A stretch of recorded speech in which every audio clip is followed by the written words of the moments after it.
அதான் எங்க எடப்பாடியார் ஏற்கனவே சொல்லுகிற அது வந்து சிபிஐயிடம் ஒப்படைக்க வேண்டிய ஒரு கேஸ். ஏன் சிபிஐயிடம் ஒப்படைக்கணும்னா லேக் ஆஃப் கான்பிடன்ஸ் போலீஸ் மேல வரும்போது சிபிஐட்ட ஒப்படைக்கணுங்கிறது விதி. அதுதான் சட்டம், நிலைநிறுத்தப்பட்ட சட்டம். இப்போ நடந்த அந்த வேலுசாமிபுரம் வந்து வேலுசாமிபுரத்துல தான் நடந்துச்சு. அது குறுகிய இடம், அங்க வந்து பொதுக்கூட்டம் நடத்த அது அருகதையற்ற இடம்னு உத்தரவே போட்டிருக்காங்க. எப்போ போட்டிருக்காங்கன்னா 21/1/2025 அன்று காவல் ஆய்வாளர் மணிவண்ணனுடைய செயல் நடவடிக்கையில செயல்முறை ஆணையில பாரத ரத்னா எம்ஜிஆர் அவர்கள் பிறந்தநாள் பொதுக்கூட்டத்திற்கு அதிமுக சார்பில் அதுக்கு அனுமதி கேட்கிறோம். அதுல 2வது பாயிண்டா அவர் சொல்லுறாரு, தாங்கள் பொதுக்கூட்டம் நடத்த அனுமதி கேட்ட வேலுசாமிபுரம் அதிக அளவில் மக்கள் போக்குவரத்து மிகுந்த பகுதி என்பதாலும் குறுகிய சாலை என்பதாலும் கூட்டம் கூடும் போது 2 பக்கம் சாலையை மறைக்கும் சூழ்நிலை ஏற்படும் அப்படின்னு சொன்ன அரசாங்கம் வேலுசாமிபுரத்தை கொடுத்தா அப்புறம் அங்க இது நடக்காம என்ன செய்யும்?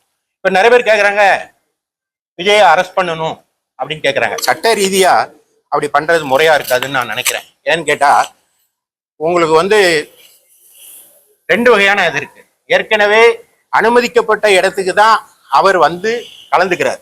இப்ப அல்லு அர்ஜுன் கேஸும் இதுவும் ஒன்னாகாது. அல்லு அர்ஜுன் நடிகர் அல்லு அர்ஜுன் வந்து ஒரு தியேட்டர்ல நடைபெற்ற விழாவுக்கு போனாரு. அந்த விழாவுக்கு போனது வந்து ஏற்கனவே அவர் ஏற்பாடு செய்யாத ஒரு அறிவிக்காத ஒரு இடத்திற்கு போகும்போது ஏற்படுகிறதுக்கு அவர் பொறுப்பு. ஆனா இங்க எப்படின்னா அனுமதி அளிக்கப்பட்ட இடத்திற்கு அவர் சென்று பிரச்சாரம் செய்யும் போது ஏற்படுகிற இழப்புக்கு 2 பேரும் பொறுப்பாப்பார். எப்படின்னா ஒரு அனுமதி கொடுக்கும்போது இந்தெந்த கண்டிஷன் இருக்கு, இந்த கண்டிஷனை வயலேஷன் பண்ணா நான் கூட்டத்தை ரத்து செய்திருவேன்னு சொல்லிதான் கொடுப்பாங்க.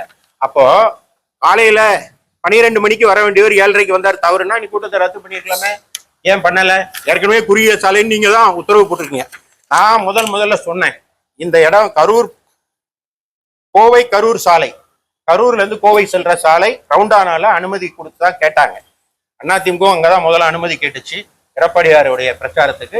கண்டிப்பா தாவகவும் அதுல அனுமதி கேட்டிருப்பாங்க. ஆனா அது வந்து அனுமதிக்கப்படாத இடம் அப்படின்னு வந்து சொல்லி ரிஜெக்ட் பண்ணீங்க.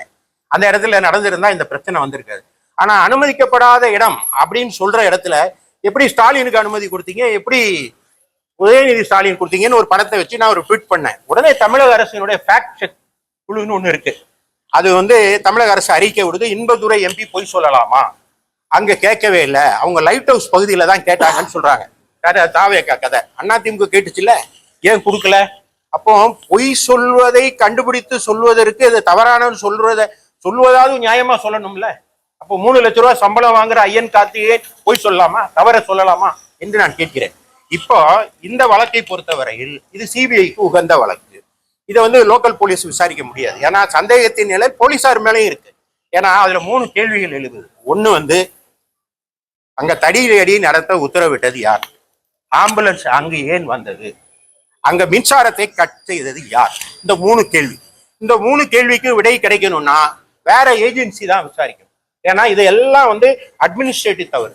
நான் போலீசார் மீது குற்றம் சாட்டல, போலீசாருக்கு சரியான போலீஸ் தான். ஆனா தமிழ்நாட்டுல இப்ப என்ன நடக்குன்னா, பல தடவை சொல்லிட்டே இருக்கேன், தமிழ்நாட்டுல ஒரு டிஜிபி இருந்தா சரியா இருக்கும், பல டிஜிபிகள் இருக்கதான் இங்க பிரச்சனை. போலீசாருக்கு உத்தரவு போடப்படுகிறது வந்து மயிலாப்பூர்ல இருக்கிற டைரக்டர் ஜெனரல் ஆஃப் போலீஸ்ல இருந்து உத்தரவு போனா சரியா இருக்கும். அது சித்தரஞ்சன் சாலையில இருந்து உத்தரவு போனாலோ அல்லது கோபாலபுரத்துல இருந்து உத்தரவு போனாலோ அறிவாலயத்திலிருந்து உத்தரவு போனா சரியா இருக்குமா? இந்த சூழ்நிலையில டிஜிபி ஒரு டிஜிபியா இருந்தா சரியா இருக்கும்னு சொல்றேன். தமிழ்நாட்டுடைய சாபக்கேடு இப்போ டிஜிபியே இல்லை. இந்த சூழ்நிலை எப்படி சரியா இருக்கும்? காவல்துறையினர் தவறு செய்து விட்டார்கள்னு அவங்க மேல நான் பழிய போட மாட்டேன். ஏன்னு கேட்டா காவல்துறை நல்ல காவல்துறையினர் தான். இதே காவல்துறை தானே எடப்பாடியார் ஆட்சி காலத்துல இருந்து அத்திவரதர்னு ஒரு நிகழ்ச்சி நடந்தது காஞ்சிபுரத்துல. என்ன இருக்கா, ஒரே நாள்ல ஒரே இடத்துல 2 லட்சம் பேர் 3 லட்சம் பேர் கூடினாங்க. ஒரு குறிப்பிட்ட நாள்ல 3 லட்சம் பேர் கூடினாங்க. ஏதாவது அசம்பாவிதம் நடந்தா எடப்பாடியார் ஆட்சியில இதே போலீஸை வச்சுதானே ஐநா சபையில இருந்தா அவர் போலீஸ் கூட்டு வந்தாரு. இதே தமிழ்நாடு போலீஸை வச்சுதானே அவர் நிர்வாகம் பண்ணாரு. ஆக நிர்வாகம் பண்ண தெரிந்தவர்கள் கையில் ஆட்சி இருந்தா இந்த அநியாயம் நடந்திருக்காது. எடப்பாடியார் நல்ல நிர்வாகம் தந்தாருன்னு நான் சொல்றோம். இதே போலீஸை வச்சுதானே அவங்க நிர்வாகம் பண்ணாங்க. அப்ப நிர்வாகம் பண்ண தெரியாத ஒருவர் கையில இந்த போலீஸ் இருக்கும்போது கண்டிப்பா இது மாதிரி துயரங்கள் நடைபெறதான் செய்யும். ஆனா நடைபெற்ற பிறகு லேக் ஆஃப் கான்பிடன்ஸ் இருந்தா மாறலாம். லேக் ஆஃப் கான்பிடன்ஸ் எப்படி வருது? முதலமைச்சருக்கே வந்துருச்சு. தவறா நடந்ததுனால தானே எஸ்ஐடி சொல்றாரு. தவறா நடந்ததுனால தானே அவர் வந்து அங்க போலீஸ் தவறு செஞ்சிருக்காங்கன்னு தானே சிறப்பு புலன் விசாரணை குழுன்னு ஒண்ணு போடுறாரு. அதற்கு அப்புறம் தானே விசாரணை கமிஷன் ஒண்ணு அமைக்கிறாரு. அவரே ஒத்துக்கிறாரு லேக் ஆஃப் கான்பிடன்ஸ் இருக்குன்னு. அப்போ அஜித்குமார் மரணத்துல சிபிஐக்கு கொடுக்க தெரியுதுல்ல உங்களுக்கு. ஏன் இதுல சிபிஐ கொடுக்க மாட்டேங்கிறீங்க? ஏன் அதை தடுக்கிறீங்க? விஜய் தவறு செய்து விட்டார், அங்க லேட்டா வந்தது தவறு தான் அப்படின்னு கூட்டத்தை நீங்க கேன்சல் பண்ணிட்டு போங்க. அவங்க நீதிமன்றத்துல போய் வாங்கிட்டு போறாங்க. அப்போ இத்தனை பேர் கூடுற இடம் குறுகலான இடம், அது நடத்த முடியாதுன்னு நீங்களே தானேங்க உத்தரவு போட்டிருக்கீங்க. அப்போ ஜனவரி மாசம் போட்ட உத்தரவு அக்டோபர்ல செப்டம்பர்ல மாறிடுமா என்று கேட்கிறேன்.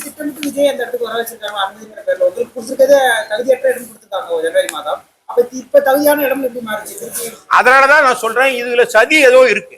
இந்த சதியை விசாரிக்கணும். அதனாலதான் எடப்பாடியார் சொல்றாரு, கண்டிப்பா ஏதோ இது சந்தேகத்தின் நிலையில் அரசு மீதும் போலீசார் மீதும் அரசு மீதும் படுகிறது. உடனடியா ஆம்புலன்ஸ் ஏங்க அங்க வருது, வரிசையா எப்படி ஆம்புலன்ஸ் வந்துச்சு, கரண்ட் ஏன் கட்டாச்சு, தடியடி நடத்த உத்தரவு கொடுத்தது யார், இதெல்லாம் தெரியணும். அவன் நேரடியா நீங்க போலீஸ் மேல குற்றத்தை போட்டு தூக்கி போட்டுட்டு தப்பிச்சுலாம் போக முடியாது. இது அரசாங்கம் நடத்துறவங்களுடைய தவறு.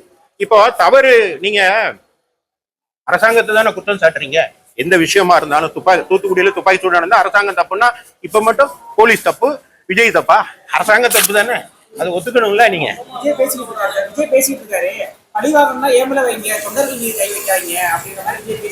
விஜய் செய்தது தவறு.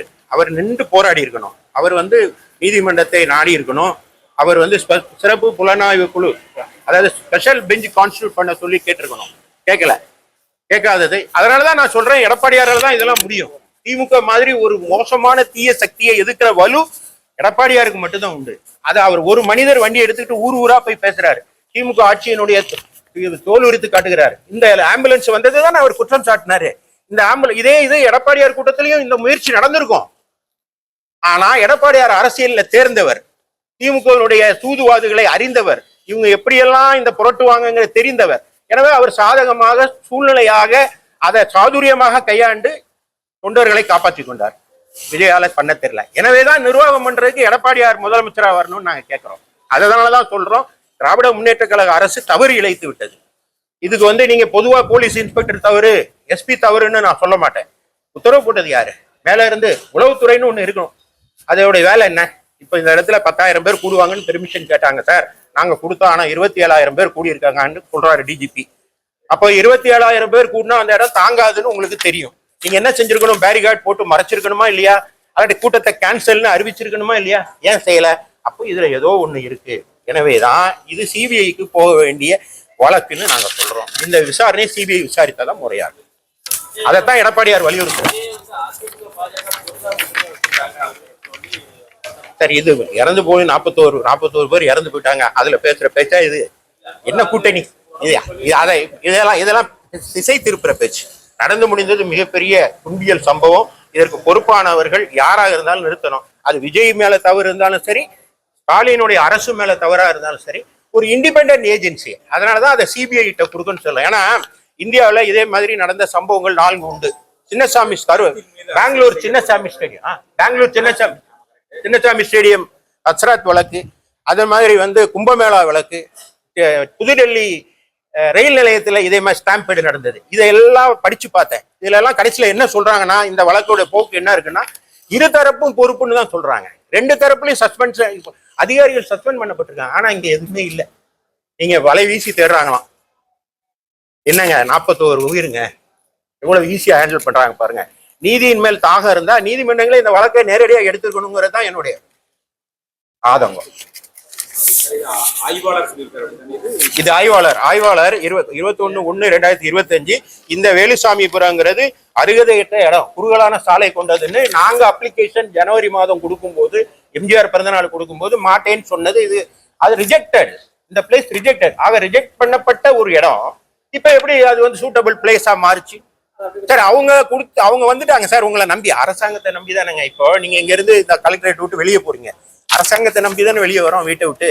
அரசாங்கம் நம்மளை பாதுகாக்கும், அரசாங்கம் தட்டி கேட்கும், நியாயத்தை செய்யும் அப்படின்னு தானே ஒவ்வொருத்தரும் காலையில எழும்பும் போது நம்பிக்கையால் விழிக்கிறோம், அரசாங்கத்தால் பாதுகாக்கப்படுகிறோம். அரசாங்கமே தவறு இழைக்கும் போது நம்ம யார்கிட்ட போய் சொல்ல முடியும்? நீதிமன்றங்கள் தான் தானா முன் இந்த வழக்கை எடுக்கணுங்கிறதா என்னுடைய வேண்டுகோள்.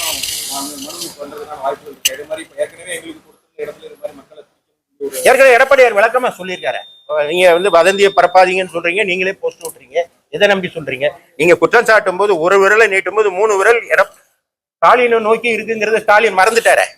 அவர் குற்றம் சாட்டாரு, நீங்கெல்லாம் வதந்தியை பரப்பாதீங்கன்னு நம்மளை நோக்கி சொல்லிட்டு, அவர் ஒரு விரல் நம்மளை நோக்கி இருக்கு, மீதி 3 விரல் அவரை நோக்கி இருக்கு. அவனுடைய ஆளு தான் போஸ்டர் ஓட்டுறான், வதந்தியை கிளப்புறான். ஆனா அன்னைக்கு பத்திரிகையாளர்கள்லாம் அரெஸ்ட் பண்ணியிருக்காங்க. இதெல்லாம் நியாயமா? ஜனநாயகத்துல ஒரு விஷயத்தை வெளிக்கொண்டு வர்றது பத்திரிகையாளர்கள். அவர்களை அரெஸ்ட் பண்ணா அது என்ன அர்த்தம்? 41 பேருக்கு நியாயம் கிடைச்சிருமா? அதெல்லாம் யார் கேட்கறது? சொல்றோம். இதெல்லாம் முடியணும்னா எடப்பாடியார் தான். இதை கேட்கறதுக்கு உகந்த ஒரே மனிதர், தைரியமானவர், திண்மையானவர், சட்ட அறிவு மிக்கவர், திமுக அரசை தட்டி கேட்கிற நுட்பம் கொண்டவர் அவர் மட்டும்தான். எனவேதான் அவரை நம்பிதான் இப்போ நீங்க இப்போ ஒரு பெரிய கூட்டம் நடந்துருச்சு, அசம்பாவிதம் நடந்து முடிஞ்சிருச்சு. காப்பாற்ற வேண்டியவர் ஊருக்கு போயிட்டாரு. போலீஸார் விளையாட்டுத்தனமா எஃப்ஐஆர் எப்படி போட்டிருக்காங்க பாத்தீங்களா?